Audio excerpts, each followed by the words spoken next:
जिस गति से इंसान जानवरों को खाता है अपना पेट भरने के लिए, अगर उतनी ही गति से इंसान खत्म होने लग जाए तो केवल 22 घंटे में बिहार खत्म हो जाएगा, 11 घंटे में पूरा यूनाइटेड किंगडम खत्म हो जाएगा और मात्र 4 घंटे में पूरी दिल्ली खत्म हो जाएगी। गुड मॉर्निंग फ्रेंड्स, लाइफस्टाइल की टीम ने डीआईपी डाइट का डीकंस्ट्रक्शन किया है और आपके सामने हमेशा की तरह इन डेप्थ एनालिसिस को लेकर हम लोग हाजिर हैं। जो भी इंसान आपको डीआईपी डाइट की कमियां निकालते हुए दिखेगा उसे बस आप ये वीडियो दिखा देना। अगर वीडियो पसंद आए तो लाइक ज़रूर करना और अगर मैं पसंद आऊँ तो सब्सक्राइब ज़रूर करना। वैसे तो डॉक्टर विश्वरूप की डीआईपी डाइट के बारे में डिस्कस करना छोटा मुंह और बड़ी बात है, क्योंकि उन्होंने इसे इतने अच्छे से समझाया है अपनी सभी वीडियोज़ में। बस हमारी टीम डॉक्टर विश्वरूप को अपनी तरफ से जो सहयोग दे सकती है वो हम देना चाहते हैं। और दोस्तों, मैं वीडियो शुरू करने से पहले एक बहुत ज़रूरी बात बोलना चाहती हूँ कि आप लोग जो हमें कमेंट सेक्शन में लिंक्स भेजते हैं रिसर्च पेपर के, आर्टिकल्स एक्सेट्रा, उससे हमें बहुत हेल्प होती है। आप जो भी लिंक्स भेजते हैं उसे आप पिन किए हुए कमेंट के नीचे भेज देना, क्योंकि ये आप सभी का चैनल है। तो स्टार्ट करते हैं ब्रेकफास्ट से। आप सब जानते ही हैं कि डॉक्टर विश्वरूप 12 बजे तक फ्रूट्स खाने को बोलते हैं। तो अब हम जानेंगे कि आखिर वो ऐसा बोलते क्यों हैं, और इस चीज़ के फ़ायदे जानकर आप खुद हैरान रह जाएंगे। फ्रूट्स विटामिन और मिनरल से भरपूर तो है ही, लेकिन एक चीज़ जो सब लोग अक्सर नज़रअंदाज कर देते हैं वो है फाइबर। अगर आपकी डाइट में फाइबर पर्याप्त मात्रा में रहेगा तो डायबिटीज़, बीपी, हाई कोलेस्ट्रॉल, ये बीमारियां आपके आसपास भी नहीं भटकेंगी। फाइबर एक तरह का कार्बोहाइड्रेट है जो कि खुद डाइजेस्ट नहीं होता, लेकिन आपके इंटेस्टाइन और कोलन को क्लीन करने में हेल्प करता है। अगर आप बर्गर, पिज़्ज़ा, मैदा या वेस्टर्न फूड खाते हैं तो इनमें बिल्कुल भी फाइबर नहीं होता। इसलिए डॉक्टर विश्वरूप बोलते हैं कि आप प्रोसेस्ड फूड और रिफाइंड प्रोडक्ट से एकदम दूर रहो। और सुबह ही अगर आप बॉडी को फाइबर से लोड कर लें तो उसके बाद जो भी आप खाएंगे उसका बॉडी में मूवमेंट बहुत ही ईजीली होगा। फ्रूट्स में हम लोग कुछ ऐसे फ्रूट्स एनालाइज करेंगे जो ज़्यादा महंगे नहीं होते और ईजिली अवेलेबल होते हैं, जैसे कि अमरूद, आम, केला, संतरा, वाटरमेलन, अंगूर एक्सेट्रा। अब 12 बजे तक तो आपको यही खाना है। अब हम ले लेते हैं कोई इंसान जिसका वेट 60 kg है, तो उसे 60 × 10 यानी कि 600 ग्राम इनमें से कोई भी फ्रूट्स खाने हैं। तो अब हम देखते हैं कि ब्रेकफास्ट में 600 ग्राम फ्रूट्स खाने से, लंच में प्लेट 1 और प्लेट 2 के सिस्टम से और डिनर में भी प्लेट 1 और प्लेट 2 के सिस्टम से हमारी बॉडी को कितने कितने विटामिन मिल जाएंगे। और प्लेट 1 का यहाँ पे मतलब है 4 तरह की कच्ची सब्जियाँ, फॉर एग्जांपल गाजर, मूली, खीरा, टमाटर, और साथ ही ग्रीन लीफी वेजिटेबल्स। ये सब आपको खाना है। और कितना खाना है? 60 × 5 यानी कि 300 ग्राम, या फिर जितना भी आपका वज़न है उसको 5 से मल्टीप्लाई कर देना, उतने ग्राम्स खाना है। प्लेट 2 का मतलब है होम कुक्ड फूड, जैसे दाल, चावल, रोटी, सब्जी। ये है आपकी डीआईपी डाइट का ब्रेकफास्ट, लंच, डिनर। बस इनमें आपको इन 6 चीज़ों का खास ख्याल रखना है। पहला कि फ्रूट्स और वेजिटेबल्स की रोज़ अलग अलग तरह की वैरायटी खाएं। Number 2, seasonal fruits and vegetables ही खाएं। तीसरा है कि नमक और तेल थोड़ी मात्रा में इस्तेमाल करें। चौथा, स्नैक्स में आप लोगों को खाना है स्प्राउट्स और ड्राई फ्रूट्स। फिफ्थ है डेयरी प्रोडक्ट्स और नॉनवेज का इस्तेमाल बिल्कुल भी नहीं करना। और सिक्स्थ है कि डिनर आपको शाम 7 बजे तक निपट जाना चाहिए। अब हम ब्रेक डाउन करेंगे डीआईपी डाइट में माइक्रोन्यूट्रिएंट्स का, जिसमें आते हैं 9 एसेंशियल विटामिन्स और 16 एसेंशियल मिनरल्स। जो भी मैं आपको रिक्वायरमेंट्स बताऊंगी ये एफडीए की डेली वैल्यू रिक्वायरमेंट से डिराइव की गई हैं। विटामिन ए, फ्रूट्स में काफ़ी ज़्यादा विटामिन ए होता है। फॉर एग्जाम्पल, सिर्फ 100 ग्राम वाटरमेलन खाने से दिन भर की नीड का 11%, सिर्फ 100 ग्राम मैंगो खाने से दिन भर का 20%, सिर्फ 100 ग्राम अमरूद में 12%। इनफैक्ट विटामिन ए कैरेट में ही 44% ऑफ डेली वैल्यू रिक्वायरमेंट होता है।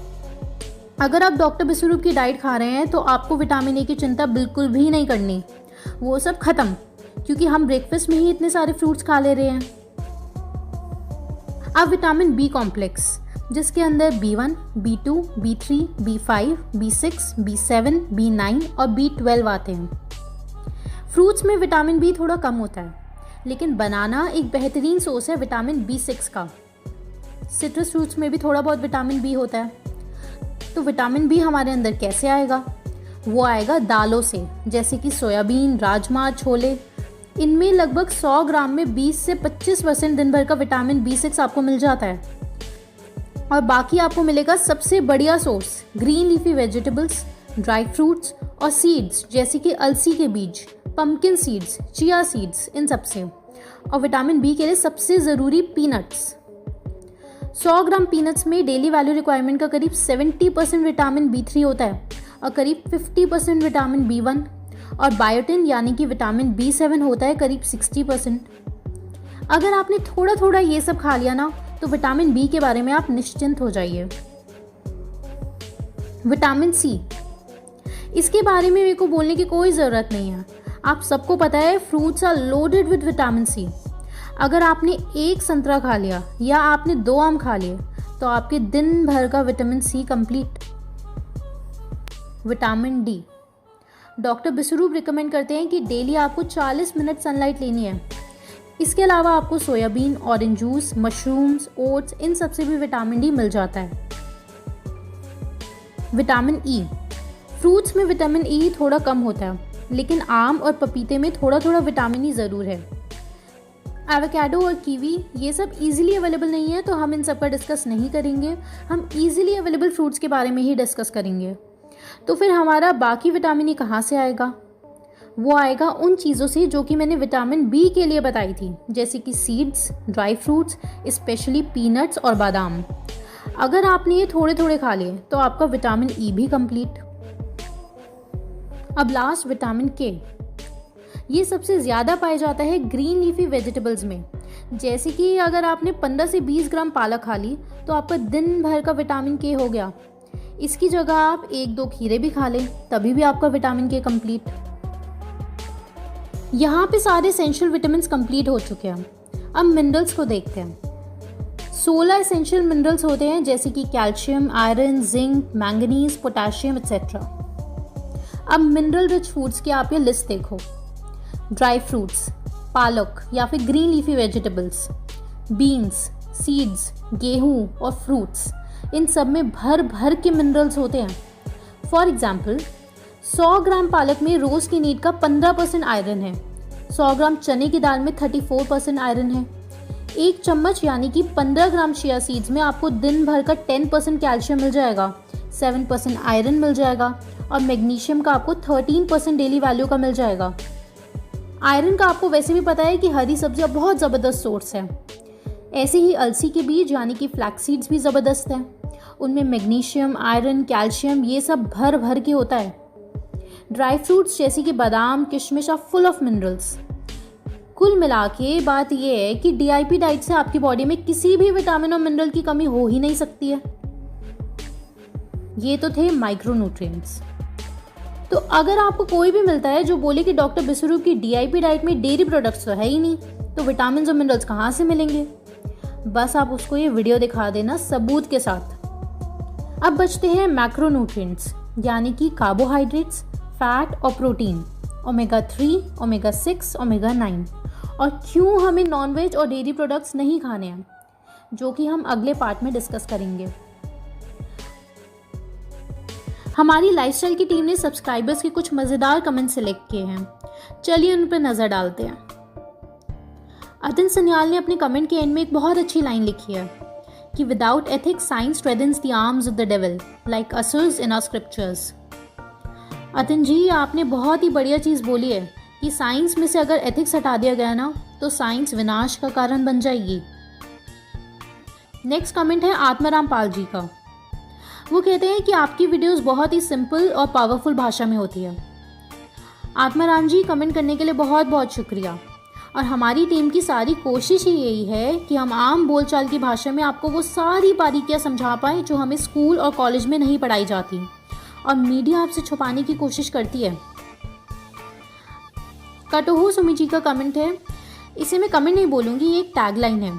बिल्कुल सही लिखा है उन्होंने, medicine is equal to risk और medicine for doctors is equal to life. Next, काफ़ी लंबा नाम है। मिस्टर अली का कमेंट है कि प्लीज़ इंग्लिश में वीडियो बनाओ या फिर इंग्लिश सबटाइटल्स प्रोवाइड करें। सर, मैंने आपका कमेंट अपनी टीम को फॉरवर्ड करा है, तो अभी फ़िलहाल इंग्लिश में वीडियोस बनाना थोड़ा मुश्किल है, लेकिन इंग्लिश सबटाइटल्स को इंक्लूड करने की हम ज़रूर कोशिश करेंगे। लॉरेटा रॉड्रिग्यूज का सजेशन हमारी पूरी टीम को बहुत अच्छा लगा है कि हमें वैक्सीन्स की हिस्ट्री पे एक वीडियो बनानी चाहिए। हम जल्द ही एक ज़बरदस्त वीडियो लेकर आपके सामने हाजिर होंगे। मीना पाल जी का थोड़ा गुस्से में कमेंट है। वो किसी को रिप्लाई देते हुए कह रही थी कि MBBS की डिग्री लेना बहुत ही मेहनत का काम होता है, ना कि हलवा पूरी तलना होता है। और साथ ही वो कहती हैं कि किसी की मेहनत को डिसरिस्पेक्ट नहीं करना चाहिए। मीना पाल जी, पहली बात तो शुक्रिया कमेंट करने के लिए। और पूरी हलवा तलना भी कोई आसान काम नहीं होता, तो उनकी भी डिसरिस्पेक्ट क्यों की जाए। ये अद्भुत ज्ञान हमें आप ही से मिला है। लेकिन MBBS की स्टूडेंट्स, डॉक्टर्स, मेडिकल साइंस, ये तीनों अलग अलग चीज़ें हैं। MBBS के स्टूडेंट्स तो बहुत मेहनत कर ही रहे हैं, हम उनकी डिसरिस्पेक्ट नहीं कर रहे हैं और इसमें उनकी कोई गलती है ही नहीं। वो तो बस FDA के प्यादे हैं। हम बोल रहे हैं मेडिकल साइंस के बारे में, ना कि MBBS स्टूडेंट्स के बारे में। अब इतिहास की किताबों में औरंगज़ेब के बारे में पढ़ने से आप खूनी नहीं बन जाते, वैसे ही मेडिकल साइंस के बारे में पढ़ने से आप गलत नहीं हो जाते।